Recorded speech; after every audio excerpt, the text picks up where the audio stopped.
Hi hello ನಮಸ್ಕಾರ ಗೆಳೆಯರೆ, ನಿಮ್ಮೆಲ್ಲರಿಗೂ ನಮ್ಮ ಚಾನಲ್ ದಿವ್ಯ ಜ್ಯೋತಿರ್ನದಿಗೆ ಸ್ವಾಗತ.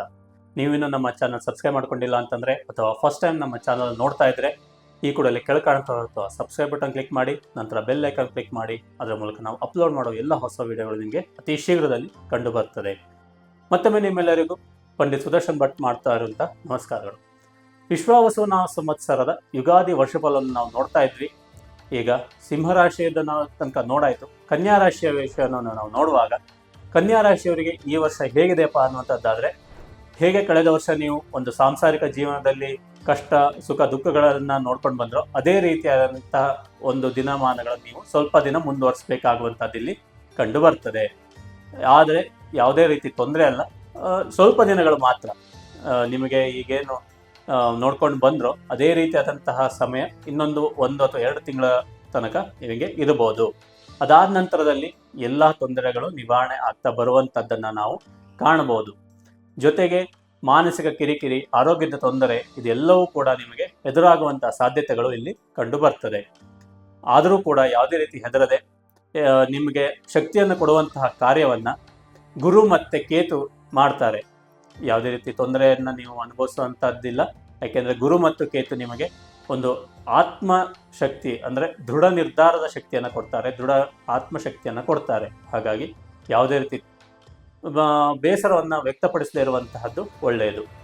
ಅದಾದ ನಂತರದಲ್ಲಿ ಮೇದಲ್ಲಿ ಗುರು ಸಂಚಾರ ಹಾಗೆ ರಾಹುವಿನ ಸಂಚಾರದಿಂದ ನಿಮಗೆ ಒಂದು ಅತ್ಯುತ್ತಮವಾದಂಥ ಫಲಗಳನ್ನು ಕಾಣಲಿಕ್ಕೆ ಆಗುವಂತಹ ದಿನಗಮಾನಗಳು ಮುಂದೆ ಕಂಡು ಬರ್ತದೆ.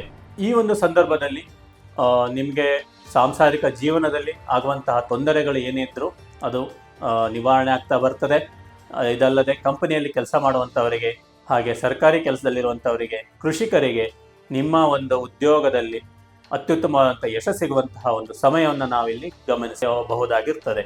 ಜುಲೈಯಿಂದ ಸೆಪ್ಟೆಂಬರ್ 14ರವರೆಗೆ ಕಲಾಕ್ಷೇತ್ರದಲ್ಲಿರುವಂಥವರಿಗೆ, ಹಾಗೆ ರಂಗಭೂಮಿಯಲ್ಲಿ ಕೆಲಸ ಮಾಡುವಂಥವರಿಗೆ ಒಂದು ಅತ್ಯುತ್ತಮವಾದಂಥ ಅಭಿವೃದ್ಧಿ ಹೊಂದುವಂಥ ದಿನಗಳನ್ನು ಅಂತ ನಾವು ಇಲ್ಲಿ ಹೇಳ್ಬೋದು.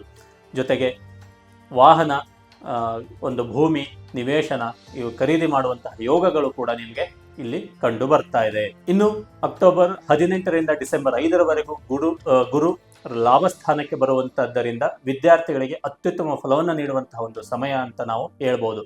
ಜೊತೆಗೆ ಪಾಲುದಾರಿಕೆ ವ್ಯವಹಾರವನ್ನು ಮಾಡುವಂಥವರಿಗೆ ಇಲ್ಲಿ ಅಭಿವೃದ್ಧಿಯನ್ನು ಕಾಣಲಿಕ್ಕೆ ಹಾಗೆ ಯಶವನ್ನು ಕಾಣಲಿಕ್ಕೆ ಒಂದು ಸುಸಂದರ್ಭ ಅಂತ ನಾವು ಕೂಡ ಹೇಳ್ಬೋದು. ಇದಲ್ಲದೆ ನಿಮಗೆ ಜನವರಿ ಮತ್ತು ಫೆಬ್ರವರಿ ತಿಂಗಳಲ್ಲಿ ಸ್ವಲ್ಪ ಪಿತ್ರಾರ್ಜಿತ ಆಸ್ತಿಗಾಗಿ ಅಥವಾ ಕೌಟುಂಬಿಕ ಕಲಹಗಳನ್ನು ಕಂಡು ಬರುವಂತಹದ್ದು ಕೂಡ ಇಲ್ಲಿ ಗಮನಿಸಬೇಕಾದಂಥ ಅಂಶ ಆಗಿರ್ತದೆ. ಶನಿ ಪರಮಾತ್ಮನಿಂದ ಯಾವುದೇ ರೀತಿ ತೊಂದರೆಗಳು, ಕುಟುಂಬ ಕಲಹ ಇರ್ಬೋದು, ಆರ್ಥಿಕ ತೊಂದರೆ ಇರ್ಬೋದು, ಮಾನಸಿಕ ತೊಂದರೆ ಯಾವುದೇ ಇದ್ರೂ ಕೂಡ ಗುರು ಅದನ್ನೆಲ್ಲ ತೂಗಿಸ್ಕೊಂಡು ಹೋಗುವಂತಹದ್ದನ್ನು ನಾವಿಲ್ಲಿ ಕಂಡು ಬರ್ತದೆ. ಹಾಗಾಗಿ ಈ ವರ್ಷ ನಿಮಗೆ ಅಶುಭಕ್ಕಿಂತ ಶುಭ ಫಲಗಳೇ ಹೆಚ್ಚು ಅಂತ ನಾವು ಹೇಳ್ಬೋದು. ಇನ್ನು ವಿದ್ಯಾರ್ಥಿಗಳಿಗೆ ನೋಡೋದಾದರೆ 78 ಭಾಗ ನೀವು ಲಾಭವನ್ನು ಗಳಿಸ್ತೀರಾ. ಹಾಗಾಗಿ ಗುರು ಆರಾಧನೆಯನ್ನು ಮಾಡುವಂಥದ್ದು ಒಳ್ಳೆಯದು. ನೀವು ಎಲ್ಲ ರೀತಿ ತೊಂದರೆಗಳು ಏನೇ ಇದ್ರೂ ಪರಿಹಾರಕ್ಕಾಗಿ ದೇವಿಯ ಆರಾಧನೆ ಮಾಡಿದ್ರೆ ಅತ್ಯುತ್ತಮವಾಗಿರ್ತದೆ. ಅತ್ಯುತ್ತಮ ಫಲವನ್ನು ನೀಡುವಂತಹದ್ದು ದೇವಿಯ ಆರಾಧನೆ ಅಂತ ನಾವು ಹೇಳ್ಬೋದು. ಇದೆಲ್ಲದೂ ಕೂಡ ನಿಮಗೆ ವಿಶ್ವಾವಸುನಾಮ ಸಂವತ್ಸರದಲ್ಲಿ ಸಿಗುವಂತಹ ಫಲಗಳು. ಹಾಗಾಗಿ ವಿಶ್ವಾವಸುನಾಮ ಸಂವತ್ಸರ ನಿಮಗೆ ಒಳ್ಳೆಯ ಫಲಗಳನ್ನು ನೀಡಲಿ ಅಂತ ಹೇಳ್ತಾ ನಿಮ್ಮೆಲ್ಲರಿಗೂ ಮತ್ತೊಮ್ಮೆ ಪಂಡಿತ್ ಸುದರ್ಶನ್ ಭಟ್ ಮಾಡ್ತಾ ಇರುವಂಥ ಅಭಿನಂದನೆಗಳು. ನೀವಿನ್ನು ನಿಮ್ಮ ಕುಟುಂಬಸ್ಥರಿರ್ಬೋದು, ನಿಮ್ಮ ಗೆಳೆಯರಿರ್ಬೋದು, ಇವರುಗಳಿಗೆ ಸಹಾಯ ಮಾಡುವಂಥ ಒಂದು ಮನಸ್ಥಿತಿ ಇದ್ದರೆ ಅಥವಾ ಅವರು ವಿಷಯವನ್ನು ತಿಳ್ಕೊಳ್ಬೇಕು, ಅವರ ರಾಶಿಫಲವನ್ನು ತಿಳ್ಕೊಳ್ಬೇಕು ಅನ್ನೋಂಥದ್ದಿದ್ರೆ ನಮ್ಮ ಚಾನಲ್ನ ಸಬ್ಸ್ಕ್ರೈಬ್ ಮಾಡಲಿಕ್ಕೆ ಹೇಳಿ, ಮತ್ತು ಅವ್ರ ಜೊತೆ ಶೇರ್ ಮಾಡ್ಕೊಳ್ಳಿ, ಹಂಚ್ಕೊಳ್ಳಿ ಅಂತ ಹೇಳ್ತಾ ನಿಮ್ಮೆಲ್ಲರಿಗೂ ಧನ್ಯವಾದಗಳು.